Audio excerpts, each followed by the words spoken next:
Queridas hermanas de la Compañía de María y colaboradores, soy Gloria Cecilia Londoño, de origen colombiano, religiosa de la Compañía de María. Actualmente vivo en Santa Ana, California, y apoyo la misión educativa desde los servicios de administración. Hoy comparto con los que me escuchan las notas de mis reflexiones sobre el sentido y la actualización del misterio de la vida que pasa por el sufrimiento, la pasión y muerte, a la luz de la fe en Jesucristo y en el contexto del cambio de paradigma de nuestro mundo, a raíz de la crisis del coronavirus o COVID-19. Estas reflexiones van en consonancia con la certeza profunda de que la vida no termina nunca, y es este el querigma anunciado por los primeros creyentes y por la Iglesia hasta nuestros días. Una tarde de Viernes Santo. Nos damos cita en este viernes para centrar la mirada y el corazón en el dueño de la vida, en aquel enviado del Padre, Jesús, quien se encarnó y habitó nuestra tierra, pasó haciendo el bien, enseñándonos a vivir como hermanos. Se hizo amigo y cercano con los pobres. Buscó un grupo de personas sencillas para hacerlos sus discípulos y anunciarles, con palabras y obras, la buena nueva de un Dios compasivo y amoroso. No todos acogieron sus enseñanzas. Fue perseguido, hecho prisionero, acusado. Le dieron muerte como a los crucificados de su tiempo para escarmiento del pueblo. Esta realidad de la muerte de un justo fue conocida por las autoridades civiles y religiosas que no actuaron en justicia para detenerla. Dios Padre trastocó la historia y su amor incondicional traspasó las barreras de la muerte para dar vida plena a su Hijo amado. María, su madre, y sus discípulos dan testimonio de este acontecimiento salvífico.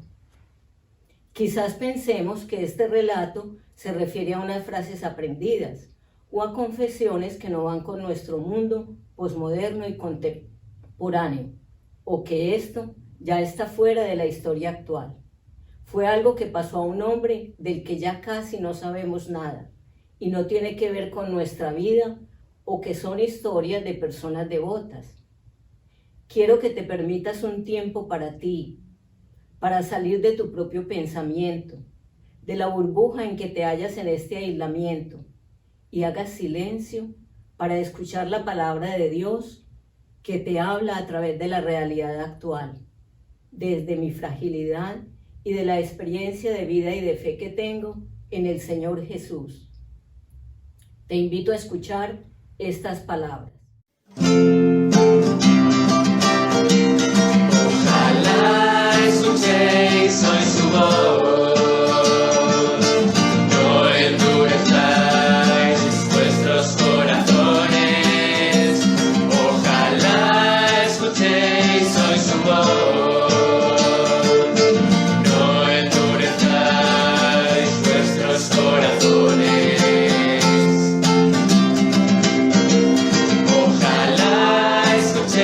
Soy su voz, no endurezcáis vuestros corazones. Ojalá escuchéis hoy su voz. Nuestro corazón y nuestra casa común están de duelo. Comparto las palabras de una reciente conferencia del profesor Rafael Luciani, un venezolano laico, profesor de 2 universidades, una de ellas de Boston College en Estados Unidos. Participa también del Consejo Episcopal Latinoamericano CELAM y es miembro del equipo teológico de la Confederación Latinoamericana y del Caribe de Religiosos, CLAR. Él nos dice así: una pandemia nos pone cara a cara con la muerte, por más de gripe que la queramos maquillar.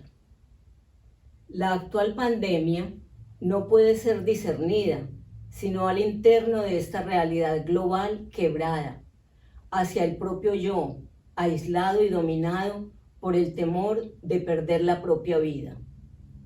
Ella ha puesto al descubierto muchas de las implicaciones y consecuencias de vivir en un mundo globalizado e interdependiente. Es la primera pandemia global que se ha vivido en la historia de la humanidad, afectando no solamente a una región del planeta, sino a todos los países de nuestro mundo. Es la primera vez que nuestro mundo globalizado se paraliza y se encuentra con la propia vulnerabilidad ante la inmediatez de una muerte masiva.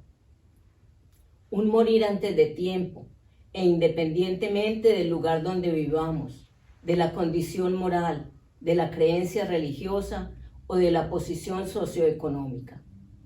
Todos y todas somos afectados por igual, al punto que los poderes que podrían sostenernos a costa de la vida de los demás se derrumbaron como falsos ídolos. La vulnerabilidad ha logrado superar todo aquello que nos dividía y hacía desiguales. Sin embargo, esta misma vulnerabilidad nos puede reconectar con lo más real de nuestra humanidad, con aquello que realmente nos define como humanos, si dejamos que emerja en cada uno de nosotros las relaciones de compasión, la solidaridad fraterna. Se trata de aprender a vivir en relaciones horizontales que inicien nuevas sendas de humanización, comprendiendo que no tenemos relaciones, sino que somos seres de relación. Somos y nos hacemos en las relaciones en las que vivimos cotidianamente.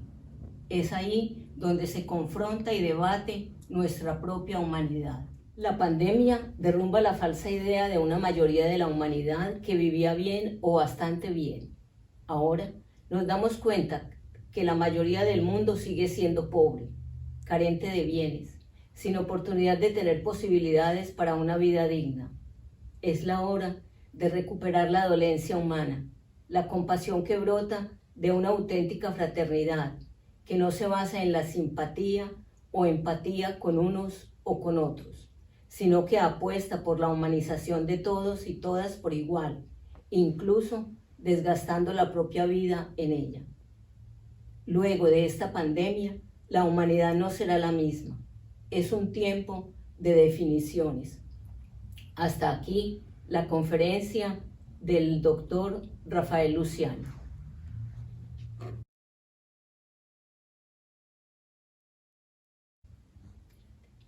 Es verdad que ante esta realidad de crisis generada por los virus, nos hemos ido contagiando pueblo por pueblo, ciudades y continentes.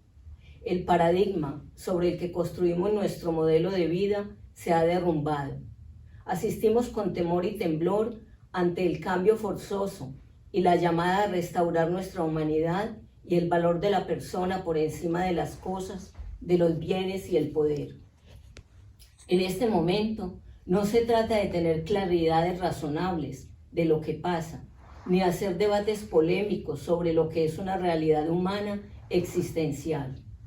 Es importante preguntarnos por lo que significa el dolor de la humanidad y nuestra fragilidad, para dar respuesta a esta enfermedad y en cómo podemos ayudar a otros para aportar calidad de vida y calor humano. Se trata de pensar en cómo desde la realidad de aislamiento se puede ser creativo para cuidar la vida propia y la de los demás. Cómo tender manos y tener gestos de solidaridad con los más desprotegidos y con los que nos necesitan.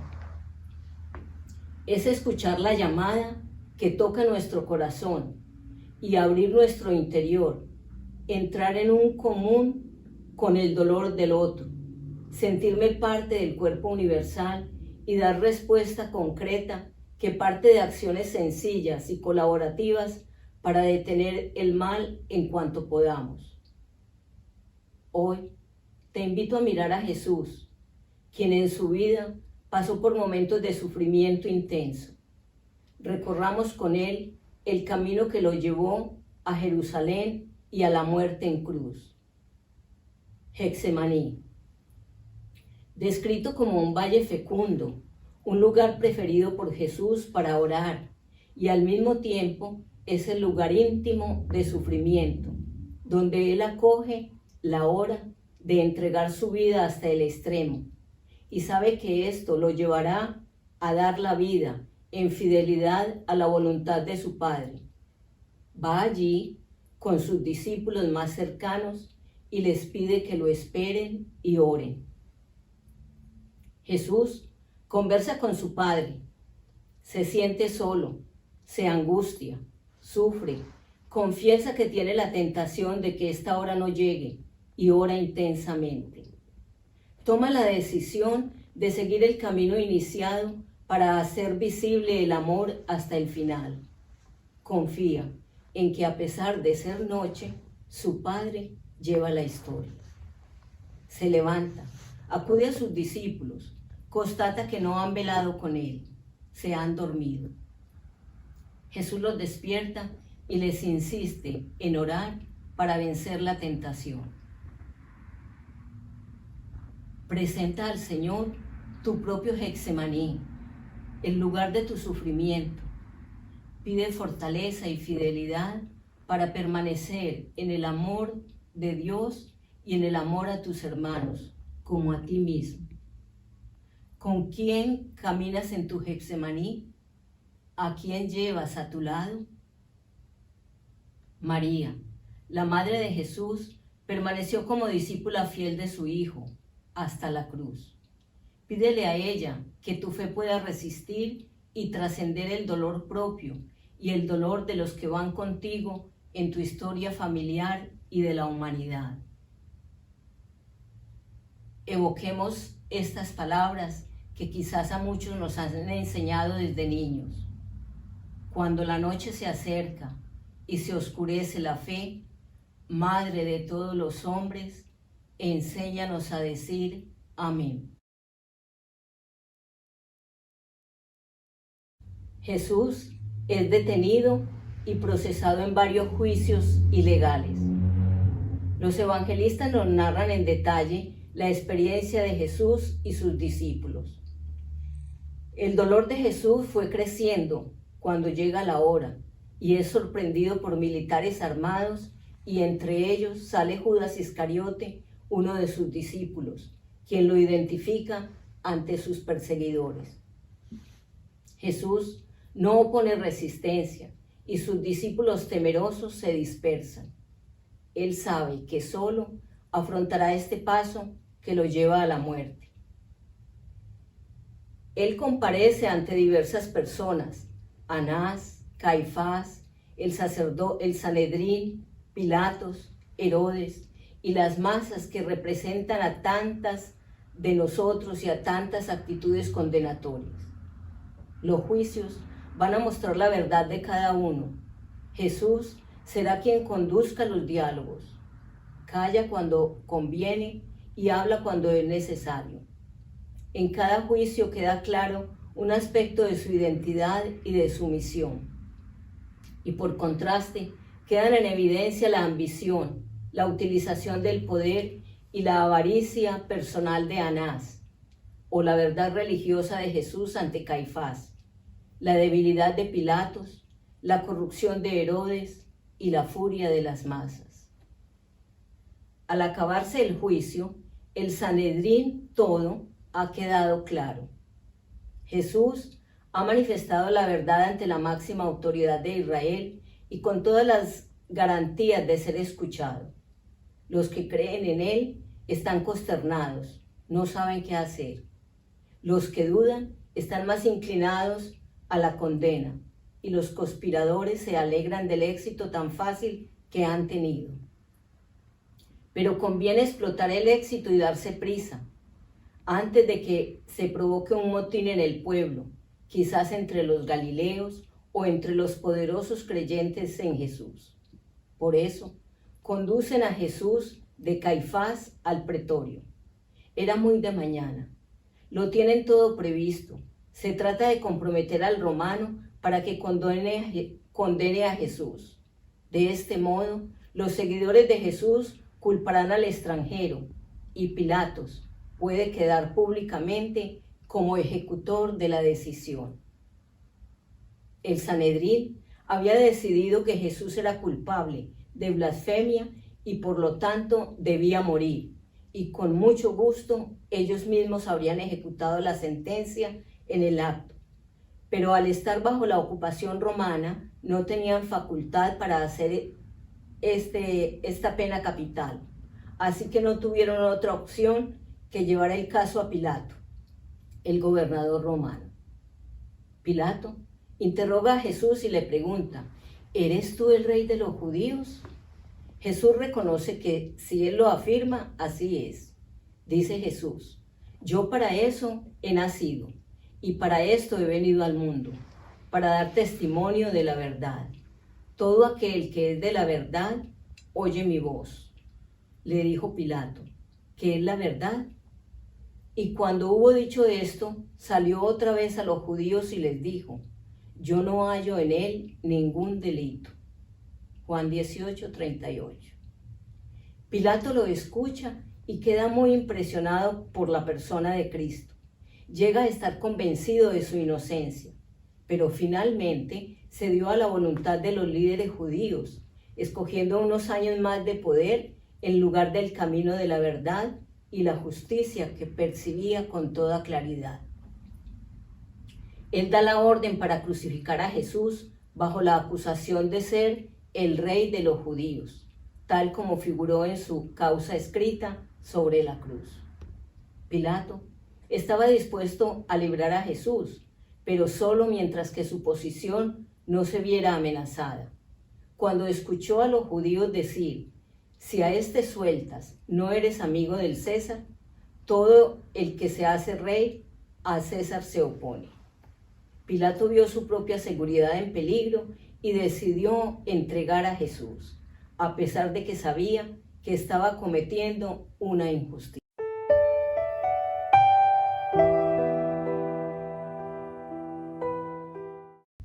Después de ser condenado a muerte, cargan a Jesús con la cruz, lo someten a burlas, lo insultan, lo torturan. En la cruz, Jesús pronuncia sus últimas palabras, dando testimonio de amor y perdón. Se dirige a Juan, uno de sus discípulos, y a María, su madre.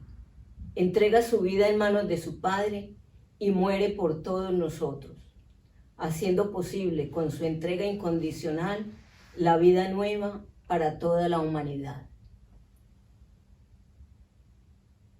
Con humildad, inclinémonos ante la cruz. Miremos a Cristo en la cruz. Miremos a nuestros hermanos crucificados hoy. Inclinemos nuestro cuerpo y hagamos reverencia ante el Señor de la vida, ante Cristo, muerto y resucitado. En comunión con la Iglesia y con nuestros hermanos sufrientes, presentemos el dolor. Pidamos la gracia de poder contemplar el misterio de Jesús crucificado y de los crucificados de nuestra historia hoy.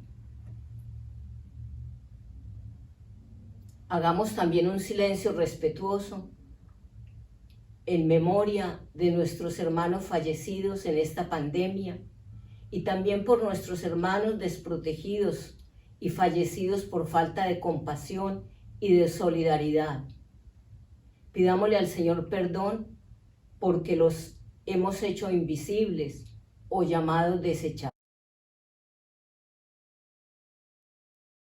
Ante el miedo de ser contagiados, nos hemos aislado, nos sentimos inseguros y por mandatos hemos tenido que estar en casa, no salir, protegernos para proteger a los demás y aún así no es garantía para llegar a ser sorprendidos por los virus. Las posibilidades se han vuelto reales cuando los rostros de los enfermos son conocidos o cuando son familiares de cualquier edad, raza o condición sociocultural. Han cambiado nuestras costumbres de enterrar a los muertos, según tradiciones culturales y religiosas. En el silencio y tal vez en el anonimato se han llevado a nuestros seres queridos para ser incinerados. Nos sentimos quizás en un tiempo de noche oscura, de soledad, ansiedad y estrés. Y al mismo tiempo no podemos negar los signos de vida que han surgido de quienes menos esperábamos para arriesgar hasta el extremo y ser cuidadores del otro, tender manos solidarias de manera creativa para que el más necesitado tenga lo necesario para seguir con vida. La cruz de Jesús, erguida sobre el mundo, sigue en pie como signo de salvación y de esperanza. Con la pasión de Jesús en el Evangelio de Juan, que se lee hoy en la celebración litúrgica de la tarde, contemplamos el misterio del crucificado, con el corazón del discípulo amado, Juan, de su madre María y del soldado que le traspasó el costado. Hoy no se celebra la Eucaristía en el mundo. El altar luce sin mantel, sin cruz, sin velas ni adornos. Recordamos la muerte de Jesús. Los ministros se postran en el suelo ante el altar al comienzo de la ceremonia. Son la imagen de la humanidad hundida y oprimida y al mismo tiempo penitente que implora perdón por sus pecados. Van vestidos de rojo, el color de los mártires, de Jesús, el primer testigo del amor del Padre y de todos aquellos que como Él dieron y siguen dando su vida para proclamar la liberación que Dios nos ofrece. Nuestros vestidos hoy y nuestros simbolismos son diferentes. Nos presentamos con la cara cubierta, sin rostro visible. Tomamos distancia del otro y estamos protegidos con vestidos de plástico o de materiales especiales. El contacto con el otro es ahora virtual y llega el momento en que tendremos que rasgar estas vestiduras para el reencuentro con la vida nueva que está naciendo. El Papa Francisco, profeta de la esperanza para nuestros días, en su homilía del 27 de marzo, en la oración por los sufrientes de la pandemia en el mundo, ha destacado la importancia de enfrentar los momentos de dolor y tribulación de la vida con esperanza cristiana, que es aquella que no muere jamás, porque nace de la plena confianza en Cristo. Sus palabras nos ayudan a dar sentido al sufrimiento. Escuchemos a partes de su conferencia ese día. En este tiempo resuena la llamada urgente: convertíos, volved a mí de todo corazón. Juan 12, 12. Es el tiempo para elegir entre lo que cuenta verdaderamente y lo que pasa, para separar lo que es necesario de lo que no es. Es el tiempo de restablecer el rumbo de la vida hacia el Señor y hacia los demás. Podemos mirar a tantos compañeros de viaje que son ejemplares, pues ante el miedo han reaccionado dando la propia vida. Es la fuerza operante del Espíritu derramada y plasmada en valientes y generosas entregas. Es la vida del Espíritu capaz de rescatar, valorar y mostrar cómo nuestras vidas están tejidas y sostenidas por personas comunes, que no aparecen en portadas de diarios y de revistas, y sin lugar a dudas, están escribiendo hoy los acontecimientos decisivos de nuestra historia. Médicos, enfermeros y enfermeras, encargados de reponer los productos en los supermercados, limpiadoras, cuidadoras, transportistas, fuerzas de seguridad, voluntarios, sacerdotes, religiosas, inclusive maestros, y tantos, pero tantos otros que comprendieron que nadie se salva solo. Frente al sufrimiento, donde se mide el verdadero desarrollo de nuestros pueblos, descubrimos y experimentamos la oración sacerdotal de Jesús: que todos sean uno. Cuánta gente cada día demuestra paciencia e infunde esperanza, cuidándose de no sembrar pánico sino corresponsabilidad. Cuántos padres, madres, abuelos y abuelas, docentes, muestran a nuestros niños con gestos pequeños y cotidianos cómo enfrentar y transitar una crisis, readaptando rutinas, levantando miradas, impulsando la oración. El Señor nos invita a despertar, a activar la solidaridad. En medio del aislamiento, donde estemos sufriendo, la falta de afectos y de encuentros, la carencia de tantas cosas, escuchemos también el anuncio que nos salva. Ha resucitado y vive a nuestro lado. El Señor nos llama desde su cruz a reencontrar la vida que nos espera. No apaguemos la llama humeante, la que nunca enferma, y dejemos que reavive la esperanza. En su cruz hemos sido salvados para hospedar la esperanza y dejar que ella sea quien fortalezca y sostenga todas las medidas y caminos posibles que nos ayuden a cuidarnos y a cuidar. Abrazar al Señor para abrazar la esperanza. Esta es la fuerza de la fe que libera del miedo y da esperanza. Hasta aquí el mensaje del Papa Francisco. Reconocemos que en todos los países surge la vida y la persona está siendo el centro de nuestras preocupaciones. Los oficios invisibles y a veces menospreciados se han puesto en primera fila y gracias a todas estas personas se está afrontando esta crisis con actitud de compasión, humanidad y ternura. Los datos numéricos del 3 de abril dan cuenta de las personas diagnosticadas, hasta donde se ha podido saber, de las curadas y fallecidas, a causa de la pandemia del coronavirus. Estos datos sabemos que varían constantemente. La fuente está dada desde el Centro Johns Hopkins de Ciencia e Ingeniería de Sistemas. En el mundo, 1.030.273 personas diagnosticadas, muertas 54.476, curadas 198.763 y las cifras continúan. Hoy, el color rojo del coronavirus es significativo. Lo relaciono con la sangre derramada en todo el mundo y en cada uno de los más de 178 países a los que ha llegado la pandemia. Derramar sangre es un sello que da vida, como fue la sangre derramada de Jesús. Es estar ante el misterio de la muerte y la vida, uno solo.